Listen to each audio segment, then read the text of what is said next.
A jet fighter streaks through the sky over France. The occasion, a Paris air show at Le Bourget.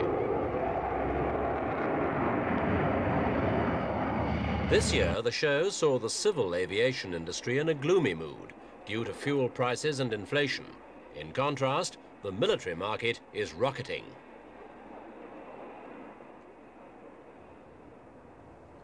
Despite financial restrictions, governments in the West are mindful of reports that the Warsaw Pact countries are boosting their air power in strength and quality, so they must race to keep ahead.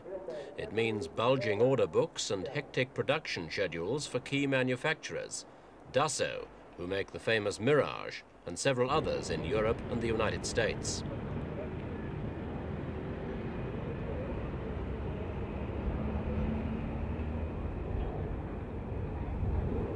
The development costs of the increasingly complex military aircraft of the day are quite staggering. £500 million is normal for jet fighters costing up to £10 million a time. Overheads for the aviation industry are now so high that competition between firms has been replaced by cooperation. Resources are being pooled by former commercial enemies to make ends meet, though the giants of the United States still remain at the top of the tree.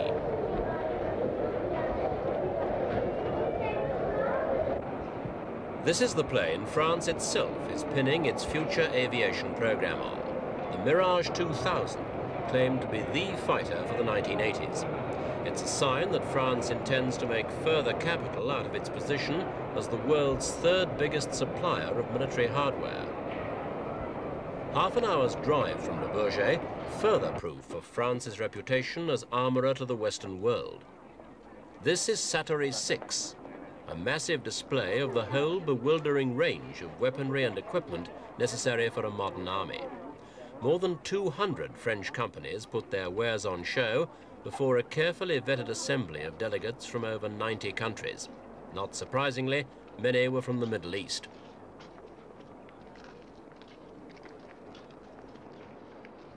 Helicopters are one major area of growth. A new generation of them is now emerging. Most of the new ones are specifically designed for various fighting roles, and every effort's been made to cash in on the helicopter's versatility. This one, the Gazelle, is already in service with the French Air Force. As well as anti-tank missiles, it can carry Matra remote-control machine gun pods on outriggers, giving it the function of a highly maneuverable gunship. Aimed by the co-pilot, they're deadly for ground strafing, maybe even dogfights.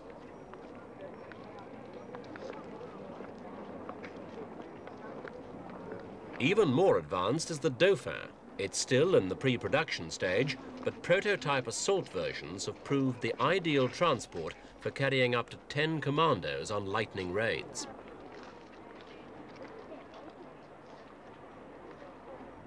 Something potentially more destructive, or a perfect deterrent in the right hands. Pluton, a 2.5-ton missile first revealed 2 years ago. It can deliver a nuclear punch twice as terrible as the Hiroshima bomb, though its short range of only 75 miles limits it to defense bases on unfriendly borders. The Mephisto system is on trial now for the French forces. It's a frontline weapon whose firing and guidance can be carried out electronically. Highly portable and suitable for mounting on virtually any middleweight army vehicle, it will probably become standard equipment in the near future. Where Mephisto is primarily a ground-to-ground weapon, this one, Crotal, is a surface-to-air system, ideal for defending runways or other prime targets from attack by enemy aircraft. Within 6 seconds of sighting, Crotal can launch any of its 4 missiles, which can streak to a target 5 miles away and take it out in 20 seconds. The Rafale system. Firing 7 of its 18 launchers for 10 seconds, it can lay down a devastating barrage of 126 rockets. France's AMX-30 battle tank. It's heavily armoured for tank dueling, day or night, and there's an Arab version capable of fighting in the searing heat of the desert. Speed is the key to success in modern warfare, and that puts a premium on weapon mobility. The latest self-propelled guns on show are fast despite their bulk. Built on tank chassis, they can travel at up to 35 miles an hour on the road to keep pace with advancing forces and provide vital backup fire from 40 caliber or 155mm shells at a high rate of fire. This version, the AMX-13, can fire a round every 15 seconds and lob it further than 12 miles.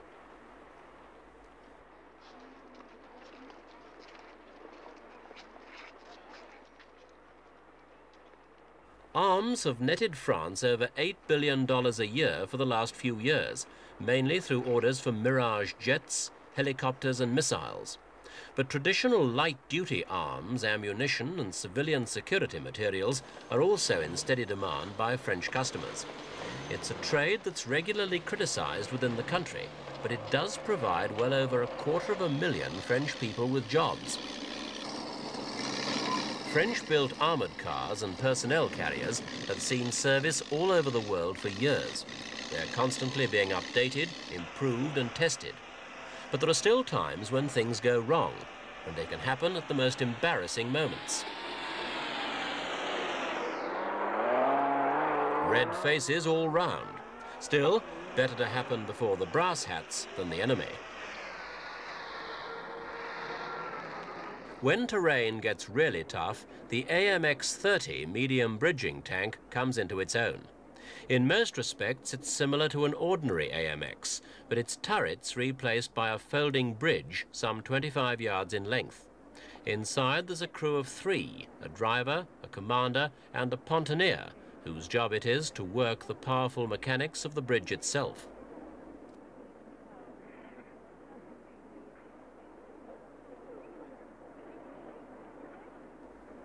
This series of stills shows how the bridging tank is meant to operate, gradually laying a roadway over a captured stretch of river.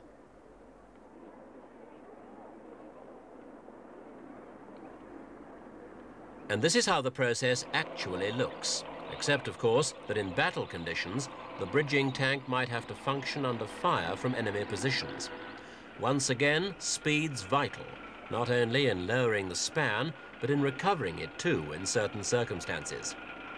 The makers are GIAT of Saint-Cloud, who proved each operation could take as little as 10 minutes.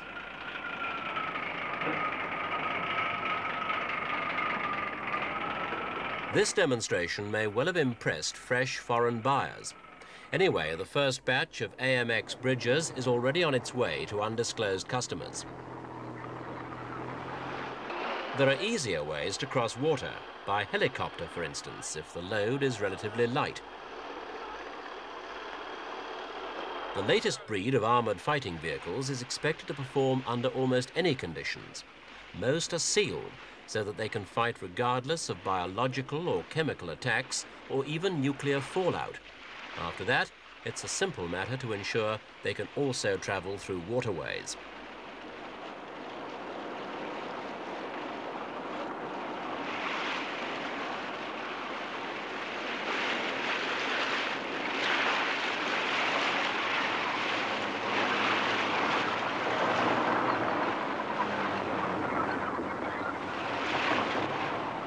Another standard feature on many of the AFVs, an ability to maneuver on water thanks to steering propulsion by water jets.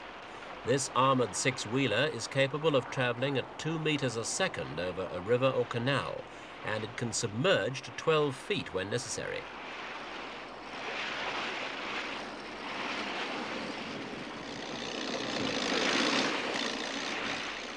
Not all the visitors were in the market for fleets of battle tanks or to place orders for the controversial cruise missile France is said to be developing. Old faithfuls like the Panhard amphibious personnel carrier must have been on the shopping lists of some of the observers. They're highly versatile and have already seen active service with many overseas forces.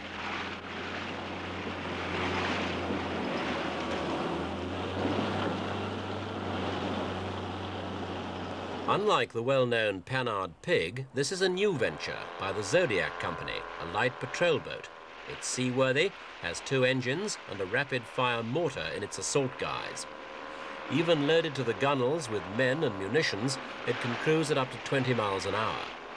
The same company's smaller boats are already in use with Marine Commando units in France and with many other armies. Satory is France's military shop window. The exhibition is staged once every 2 years and always provokes a storm of protest among critics of the arms trade. But it's a battle they can never hope to win. For last year, France had foreign arms orders worth 30,000 million francs on the books. And in anyone's language, that's big business.